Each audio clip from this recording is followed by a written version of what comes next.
Welcome to my channel. Sit back and listen to the best true crime stories. Let's go.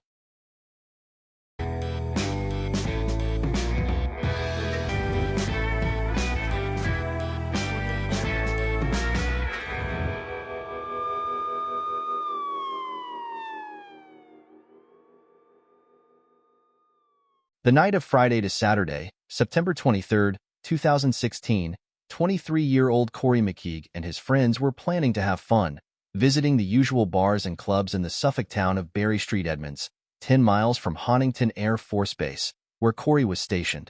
The evening began with a bit of a mishap, as a result of uncoordinated actions and miscommunication between friends. Each of them relied on the other, believing that he would be the one to pick up Corrie. The latter did not arrive at the bar with either of them. Despite this, Corrie wasn't going to spend the evening alone, and got behind the wheel of his BMW and drove into town on his own. After parking and turning off the engine, at about 10 p.m., he called his younger brother Darroch and, while drinking red wine in the car, spent about 45 minutes on the phone with him. Ending the conversation at 10:45 p.m., Corrie finally met up with his friends at Bar, where local musician Nick Lowe was playing a mix of his covers of various songs. At one point, Corrie approached Nick and asked him to perform the 40s hit, Chattanooga Choo Choo, wanting to sing along with him. So the impromptu duo of musician Nick Lowe and Corrie McCaig performed the song to a standing ovation. He knew all the words to the song, which surprised me a lot, Nick said later. When we finished, everyone started applauding, and I thought, what the hell? I mean, the whole thing was completely spontaneous. At 11:30 p.m., the group of friends, including Corrie, left the bar and headed to Wetherspoon's nightclub. Once inside, Corrie walked around the venue a lot, greeting and hugging people he knew. He went around a lot of tables saying hello to customers, said Megan Manning, who worked at the bar that night. He was outgoing and fun.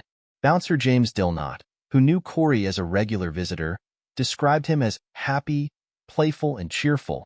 That was his usual state. He would go out for a smoke 2 or 3 times during the evening, and each time he would talk to me and give me a hug. He left quite tipsy, but sane enough and able to realize where he was going and with whom he was going. The staff at the next place they went to were not as enthusiastic about seeing Corrie as the staff at the previous ones. As soon as they arrived at Flex nightclub around 0:30, Corrie literally fell in, stumbling through the door.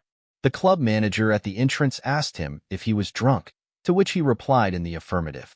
After another 30 minutes, he nearly fell again as he passed the security guard at the door.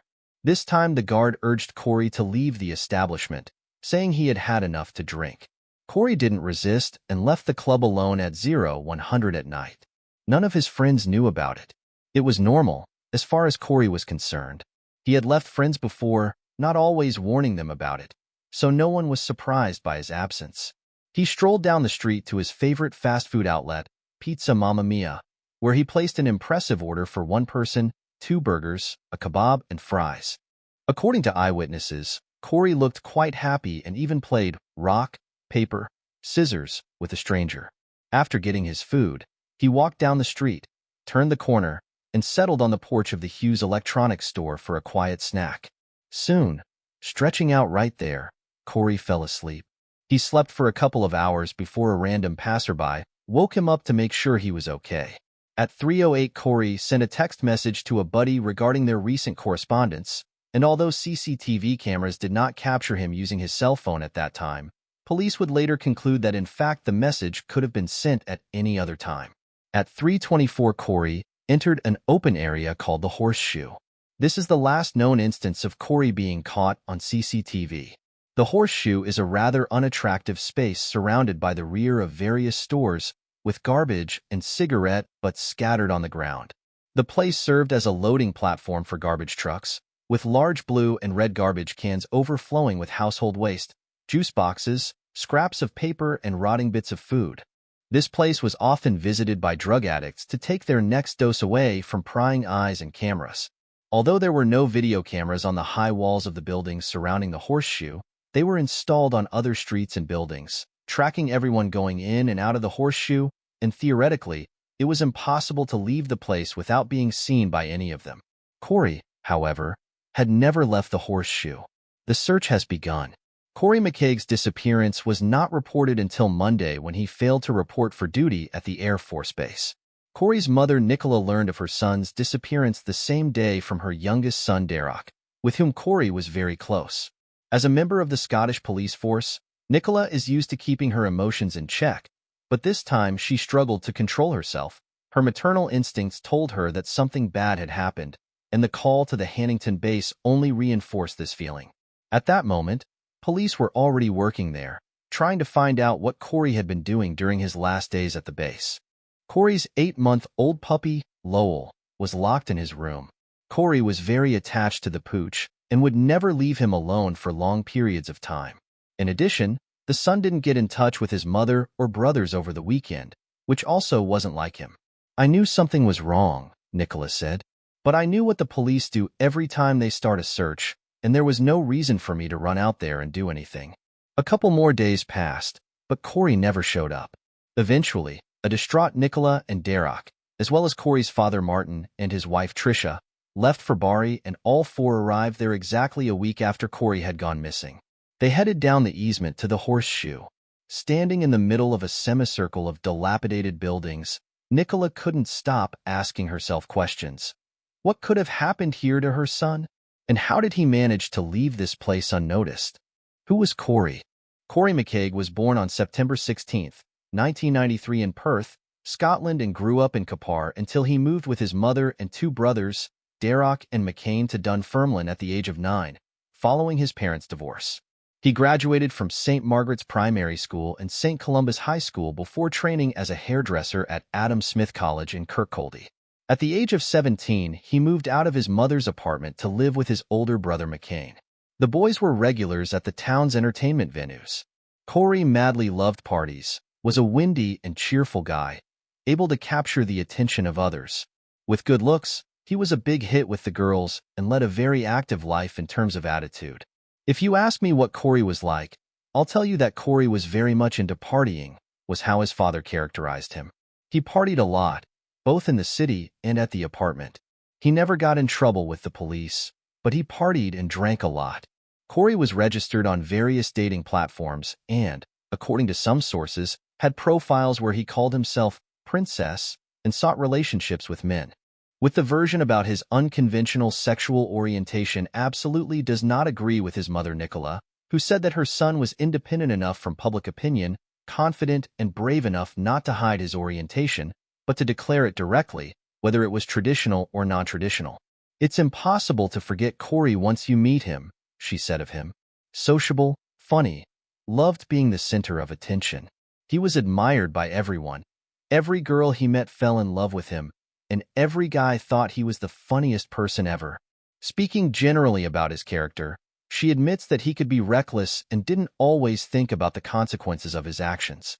"Corrie always took risks like no one else would because he truly believed he could handle everything on his own," said Nicola. "I never tried to paint him as an angel," she admitted. "If anything could go wrong with any of my sons, it would happen to him. If someone was in trouble, it would be him. If any drama happened, it would certainly involve him." When Corrie was expelled from college, he moved back to his mother's house and enrolled at Perth College, University of the Highlands and Islands, and began studying to become a fitness instructor. For a while, Corrie worked, then in a clothing store, then in a call center, then as a trainer in a fitness room. Corrie's irrepressible love of fun and partying caused concern for his family. They feared that the middle son would never settle down. However, in October 2013, at the age of 19, he decides to change his life and applies to join the Royal Air Force. The 3-month training course before enlistment doesn't come easy for Corrie. "I remember him phoning me and asking me, 'What am I going to do, Father?'" Martin recalls. "I said, 'If you want to stay, you have to make an effort,' which he did." Corrie was accepted into 2 Squadron of the Royal Air Force Regiment as a gunner. On the day of the enlistment ceremony, Corrie's family was reunited for the first time in a long time. After years of strained relationships, both parents gathered to celebrate their son's success. "It was a proud moment for Corrie," says foster mom Tricia. "He said he finally saw his mother and father talking to each other again. He wanted to make a difference in his life and the lives of others, and he did. It was amazing." It seemed that the young man's life was finally getting better, until September 23, 2016. What could have gone wrong, and where did he go? The course of the search, the police immediately began an active search for the guy. There were 61 police video cameras in Bari and a huge number of cameras belonging to private homeowners and commercial premises. Some of the cameras had a fixed position, while others were rotating cameras. The total duration of all the recordings of that night was more than 1,100 hours, which were studied during the investigation. It was thanks to them that it was possible to reconstruct Corrie's route after he left the nightclub and until he fled into the horseshoe. However, no cameras recorded him leaving the horseshoe area. He was also not seen on any other streets. Although the cameras were unable to cover every possible area of the city throughout the night, police said the likelihood that Corrie left the city without being in the view of any of them is slim to none. We can't be 100% sure, but we've analyzed everything from the possibility of a person walking along a wall undetected by huddling against it, to the possibility of skipping through the streets, taking advantage of the moment while the cameras are turning in the other direction to stay out of their range. There are some gaps in the coverage areas, but they are minimal. There is no more than a 1 to 2% chance of Corrie getting away, even if he was trying to remain undetected, police said. Buildings surrounding the horseshoe were checked, as well as dumpsters, but no trace of Corrie could be found. An attempt to trace Corrie's cell phone signal surprised police officers, as the phone was not where they expected to find it, but as much as 12 miles from Barry, in the village of Barton Mills. After studying the phone's route and speed, police found that they were exactly the same as the route and speed of a garbage truck that had pulled into the horseshoe shortly after Corrie was last seen entering there. At 8 a.m. Saturday, his phone stopped beeping, apparently running out of battery power. Based on the available evidence, police jumped to the conclusion that a drunken Corrie had climbed into one of the dumpsters to sleep and then, along with the trash, was loaded into a garbage truck and taken to a landfill site. His mother, Nicola, disagreed with this conclusion. She stated that the boy was too proud and prominent to allow himself to climb into the garbage bins. Besides, nothing prevented him from spending the night quietly in his own car, parked just a few minutes' walk from the horseshoe. Soon, however, the police had to give up their version of the story. A week after Corrie's disappearance, police tracked down a truck that had been hauling trash from where he went missing. This vehicle was equipped with a weighing device that recorded the weight of the collected garbage to bill customers accordingly. Data from the loading truck that pulled into the horseshoe indicated that it was loaded with only 11 pounds. Certainly such a weight could not have contained an adult, especially since Corrie weighed about 85 pounds. As a result, the police decided not to search the landfill. A situation arose where weight was the only blocking fact to a logical explanation, Colin Sutton, a former police detective, later said. The police knew that Corrie entered the horseshoe at a certain time, knew that his phone followed the route of the garbage truck, and the only thing that prevented that hypothesis was the weight. Police believe that even if Corrie had been in the truck, his body would have been discovered before it reached the landfill. Since then, the investigation has focused its search on areas that might have been Corrie's route had he decided to return to the military base on foot. In addition, there were witnesses who claimed that after leaving the nightclub, Corrie planned to walk to Honnington Air Force Base. This version, however, defied logic for the simple reason that Corrie would have had to return to Bari by 9 a.m. to avoid a parking ticket. It would make more sense to spend the night directly in his own car. Besides, the way to the base passed through numerous settlements and the busy A134 highway, and at least someone would notice Corrie wandering out of town. To cover as much ground as possible, Nicola and other members of the public were allowed to take part in the official search. Supporters calling themselves Corrie's Army used Facebook and Twitter to spread the word about the case around the world and keep the story in the public eye. One Facebook post next to a photo of Nicola conducting a search for her son in the woods read, "This mother is searching in the woods for her child. Her boy. Even though he is an adult, he is still her child. It could be one of us looking for her child. You would want everyone to help you in any way possible. This photo could have been you." The post has been shared nearly 270,000 times and has resonated around the world.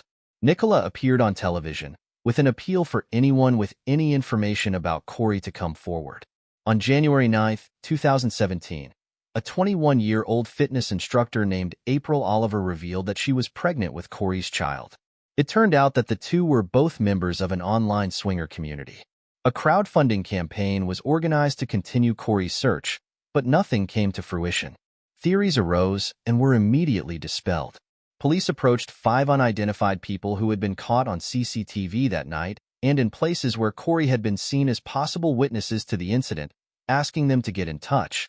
But not all were identified, and those who were identified knew nothing that could shed light on the mystery of Corrie's disappearance. Suffolk police were under immense public pressure, but the case was not moving forward. The only thing they knew for sure was that Corrie's phone was in a garbage truck and had been taken to a landfill. Later, something happened that dramatically changed the situation and was a devastating blow to Corrie's family. A serious error was discovered in the weight of the container that picked up the garbage from the horseshoe on the ill-fated night. It turned out that the garbage truck had taken a load of more than 100 kilograms to the landfill, not 11 kilograms as previously stated. And 100 kilograms could well have included Corrie's body. A search operation was immediately launched at the landfill. An artificial odor to mask decaying smells was spread over the landfill, and 8 police officers, dressed in white suits and masks, shoveled through tons of garbage, looking for clues as to what happened to Corrie McCaig. In March 2017, a 26-year-old employee of waste management company BIFA was arrested on suspicion of letting an investigation go wrong, but was later released without charge. The data error turned out to be accidental.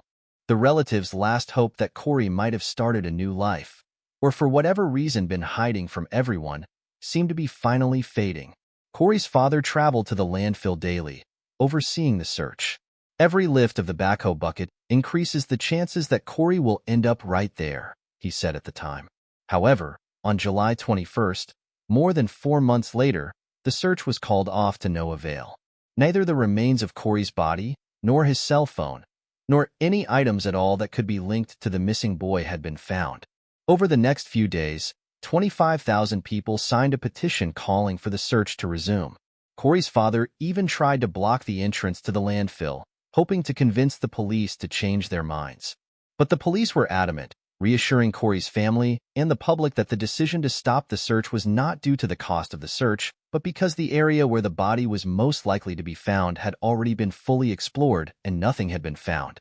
That his body isn't a landfill site, the police said, there is no evidence. Nick Lowe was furious, accusing law enforcement of misleading her into believing that's where her son's body was. I can live with the idea that Corrie will never be found. Any parent would find a way to cope, but only if I know that everything possible has already been done to find him. Why spend £1 million if you don't follow through? She questioned.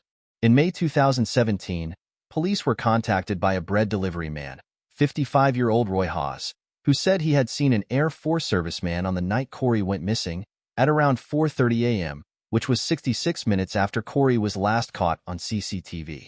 Roy claimed that the man completely matched Corrie's description and happened 12 miles from where he was last seen entering the horseshoe. I saw him like on a clear day. He was crossing the A11 road at Barton Mills, just in front of my van. He was dressed as stated in the police orientation, pink shirt, brown shoes. He then ran the other way and disappeared near the Esso station. I noticed him because it was very cold at 4:30 in the morning and he was only wearing a shirt. The place is known as a meeting place for swingers and doggers, and I thought it might not be safe for a single guy there.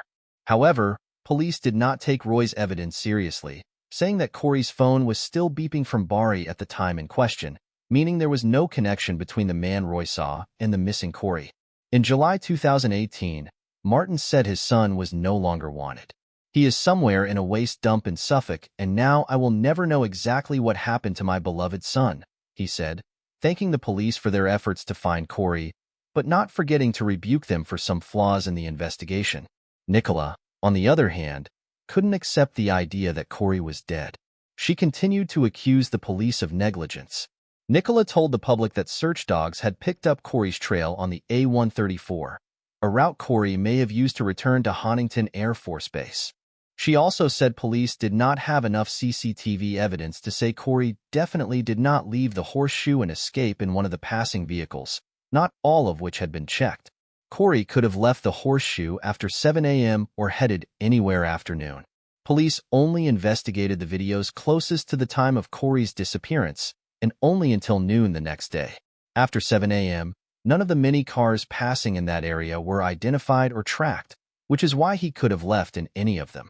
In addition, none of the footage after noon was reviewed, which means Corrie could have safely left the horseshoe on foot.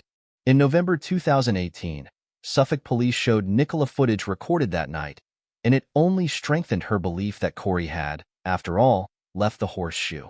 We were shown the people who were in the vicinity at the moment Corrie entered the horseshoe. They were all wearing dark clothing. Then we saw these people leaving the area, and one of them was wearing white or very light-colored pants. I'm pretty sure that was Corrie. Those people left the area by going down Short Brackland Street just after the garbage truck left. The driver of the truck confirmed in his testimony that he saw Corrie, but when he drove off, Corrie was no longer among the other people, which is what we see on the CCTV footage. Those people had left the area. I had to believe that they had just changed their clothes and that person was not Corrie. I have been looking for Corrie myself, and will continue to do everything I can to find my son. I'm not giving up. Not me, not Corrie's brothers, not our whole family. Theories: could Corrie have been the victim of a kidnapping? In the weeks before Corrie's disappearance, the ISIS group had issued a call to attack the UK and coalition countries for bombing Syria and Iraq. As a result, an attempt was made to kidnap a serviceman at Markham Air Force Base, half an hour's drive from Honnington Air Force Base.